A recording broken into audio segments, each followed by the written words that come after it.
Akalain natin dami na nang humahadlang, pero di ko wininda, ako sa'yo'y kumapit lang. Kahit na panay sugalang iniintindi mo lagi, pero pag nilalambing mo galit ko ay napapawi. Kaya tayo'y tumagal ng napakahabang taon, hanggang tayo'y natanggap ng lahat sa panahon. Ako ay tayong dalawa pa rin ang siyang magkasama, nangangarap ng kasal hanggang ika'y mapangasawa ko na nga.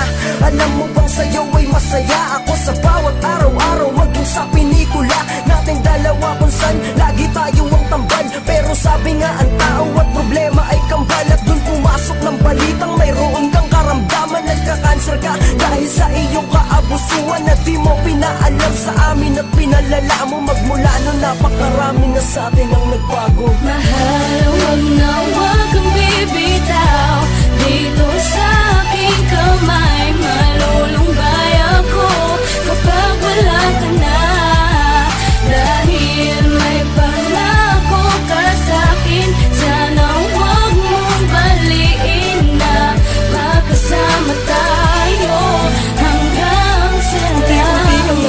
Kaya sa ospital ka lagi na malagi, kaya di ko mapigilang sumagi sa'kin ang iyong kalagayan na hindi ko maatin. Sa bawat araw na buhay mo paikli ng paikli, at habang nandun ka wala akong magawa kundi ang umiyak. Gagaling ka ba? Yun ang di namin matiyak, pero sana naman oo, mawala ka ay mahirap. Di ko kaya yun, marami pa tayong mga pangarap. Yung kasalan magkasama sa hirap at sa ginawa, magkaroon ng anak